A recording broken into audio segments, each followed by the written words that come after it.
Okay, welcome everybody to Offside and Out of Bounds, the roundup where we're going to capture the last Jays series against the Red Sox. I'm Adam, as always. I'm joined with Junior. Junior, are you ready? Let's go.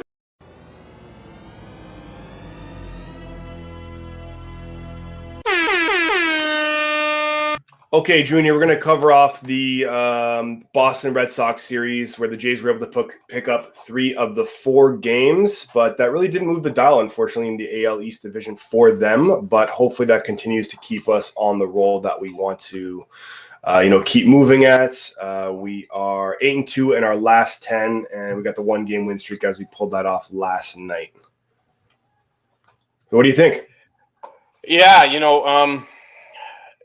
if you want to look at that series on a whole, that one game that did slip away, we were very, very close to it. Just one timely base hit, and that game would have been wrapped up, and it would have been 4 in a row. More than 4 in a row. I think everyone pitched well. That last game, that Sunday game where kind of got off the rails for Ryu. Then we had to get saved by a Springer home run to seal the deal. Kind of felt watching that something was going to happen. I just couldn't see the Jays going down, losing 2 in a row after, 2 really good games. Yeah. Even prior to that, if we rewind it to Friday, we talked about Friday being a game that could be a danger game, and then that game with Tanner Huck could be another danger game. Well, we squashed that on Friday, hammered them. Yeah, it was unbelievable. That first game against Pivetta, the 1-0 home run, thanks for Simeon, see you later. And then that Tanner Huck game that I thought was going to be a danger game kind of was. They were still a little off balance against him. But, even in the few losses we've had in this homestand, we were in them. I mean, one of them we lost because of a 3-run home run by Brad Hand, giving that up. But we were still there. And then that game against, I think it was Kansas City, we were in the game as well. So, I mean, it's nice to get to this point where we're in a point in the season where the games matter. Like every game matters for the standings. Yeah. And, if you're a newcomer to the Jays, maybe you haven't watched them in the last 5 years, 6 years, this is what baseball can be like here. It can be extremely, extremely exciting. So, we still got a bit of a run left in us. Absolutely. I think there's still 50-plus games, 52 games maybe. So there's still a lot of baseball left, but I really like the way the team is trending right now. 9-2 at home for the year. Incredible. Because Florida didn't count, Buffalo didn't count. This is all about now. We're at home, and we're 9-2 at home to start the year, which is phenomenal. Yeah, the inning was electric. It felt like it was a 9-run 5th inning. It felt like we were playing in the World Series, and 15,000 fans felt like 50,000 fans easily. Yeah, so for sure. Awesome. Okay, let's move along here. This is crazy. We couldn't believe it when we walked in. We saw the tickets on Friday. My God, it was at 700,000. But I mean, geez. Yeah, no, I bought myself $50 worth. Unfortunately, I did not take home the big prize. But someone is clearing almost $2 million on whether they spent $20, $50, $100, $200. They're walking home with almost $2 million. So, congrats to you, whoever you are. Real quick, we got a question here just in the comments. Thoughts on Ryu? He's up and down. Ryu. Yeah, the one thing I see about Ryu is he starts months off really slow, and he just doesn't have it. But he finishes months off really strong, and he builds. So it's like he starts off the month really bad, and then his next start, he fixes a couple of the mechanical issues. The fact is I can't blame all of that on Ryu because Stevenson, who's the defensive coach of the team, was not having those outfielders positioned properly. Yeah. And a lot of those runs were up to him. I mean, there were 3 hits. I think it was J.D. Martinez hit a double down the line, and he had Gurriel shading way too far over to center. And then he kept him there. The next guy stood up, hit the ball in the exact same spot, still didn't move him. And then he had another hit go down the line. So, yeah. As much as you can blame it on Ryu, I mean, the pitcher's not going to miss every bat. He was hitting a lot of bats, but Boston, you gotta give it to them. They saw where the weaknesses were in the field, and they took definite advantage of that. But you'll see Ryu his next start. he'll fix a bit of that. But I think Stevenson needs to screw his head on a little straighter to understand that, if you get burnt once, fix it. Shade him a bit closer and a bit closer. But he wasn't doing that. So I can't put it all on Ryu. Okay. Biggio on the 10-day DL looked like he was going to pop out of the dugout. He just wants to get in there and play the game. Yeah. It's been a rough year for this kid. Phenomenal talent. And this was a quiet kind of entrance into that DL. I think it was some back issues. This is following a long extended break where he had some neck issues. Spring training, he was drilled on the hands a few times. So I mean, it's been a bit of a tough season for him so far. Hopefully, it's not too bad in terms of the time off. 10 days, yeah, he's chomping at the bit. This kid wants to play. But, I mean, it's also tough when you've got Espinal, who was playing really well at third, and Valero, who's looking pretty decent as well. So, I mean, worst comes to worst, if he's on the IL a bit longer, we've got 3 really good options to sit at third base. So, not too worried about production-wise. Hopefully he gets that mid-back tightness kind of sorted out over the next little bit, and love to see him back in the uniform. So, moving over to Bo Bichette. Yeah, thank the gods that it's only a day-to-day. He is expected to play tomorrow night in LA. Don't know if it's going to be the first part of that doubleheader. There's a makeup from April 11th, I think. So they are playing a doubleheader tomorrow. So hopefully he's in for the first game, if not at least the second game. So hopefully he's not going to miss too much time. I don't think it was the 2 left shin contusions. You saw him take a hard one off the leg the other day. I think it was Saturday. Yeah. I took a really bad one off the ankle area there.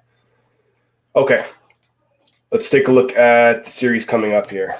So we got the Angels 4 games. That starts tomorrow, or we have a day off today? Yeah, day off today. So tomorrow, game 1 is Steven Matz. So he's 9-6 with that 4.30 ERA going up against Chris Rodriguez, who's 2-1 with a 3.86. Low strikeout counts. So he's not going to overpower you with too much stuff. Jays haven't seen him a whole lot. So as we go back to that old factor, the Jays sometimes have trouble the first 3-4 times through a lineup against a new pitcher. So hopefully they can get some film on him and really take a look at him. Yeah. And then the bonus side is that on the other side, the Angels haven't been hitting Mats that well. But of course, you've always got Shohei, who can be an issue when it comes to that stuff. Yeah, they're 5-5 in their last 10 on a 2-game losing streak right now. Yeah, and then the second game is Stripling, who's 5-6, 4.43, against Jose Suarez, who is 5-4 with a 3.60 ERA. Again, this is another thing where the Jays have not seen him that much. They do pretty well. Springer's hitting 4.29 against him in 7 at-bats, so Springer knows a bit about him. Yeah. And then on the other side, the Angels have not faced Stripling that much, so hopefully he can kind of rise to the top there. A little surprised he's keep getting starts, though. I thought they were going to shorten this rotation down a bit, but it doesn't seem that they're going to.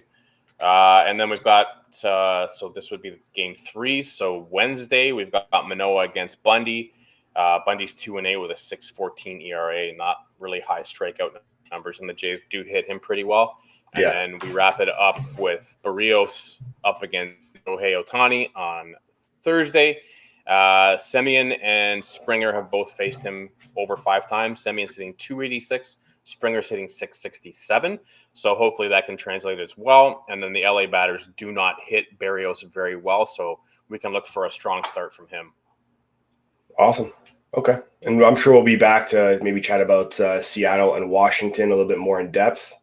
Yeah, just want to give a kind of outlook in terms of what the next 10 games are going to kind of look like. So yeah, exactly. Not a whole lot of playoff contenders in here, so we should have the ability to do some damage in the next 9-10 games. Great. Yeah, that's great. Okay, so let's take a look at the rest of the division, because that's really who we're going up against here. Yeah. The good thing is that, Boston and the Yankees are going to face a bit more of AL at least. So we're hoping that either the Rays just absolutely hammer, sweep Boston. The Twins are not doing that well, so look for some big numbers from the Rays there.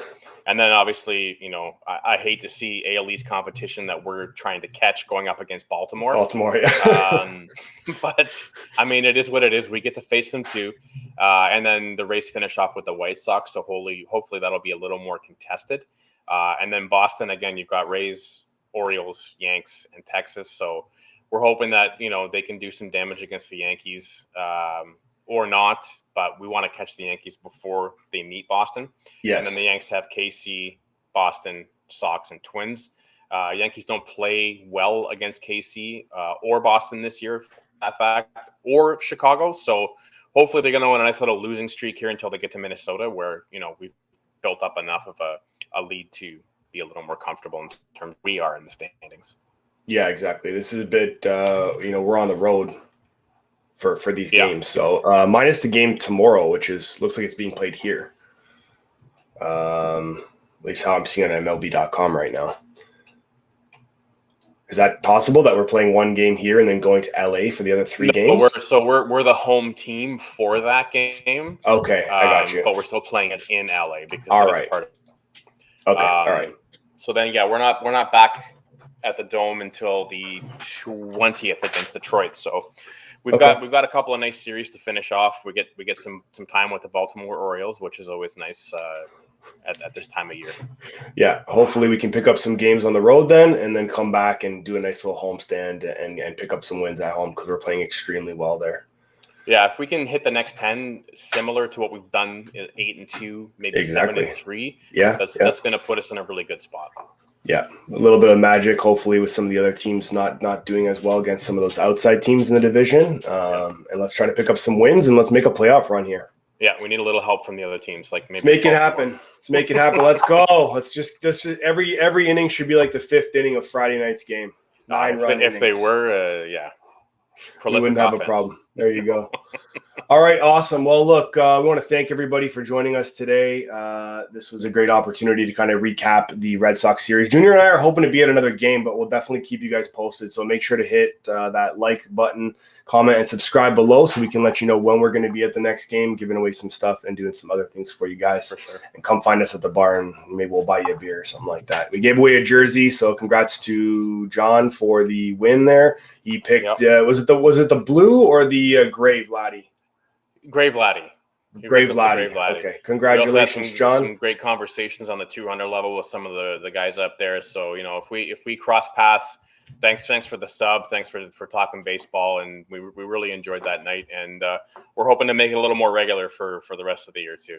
Absolutely, awesome. Well, that's it for us at Offside and Out of Bounds and the Roundup. I'm Adam. That's Junior, and we're gonna see you real soon.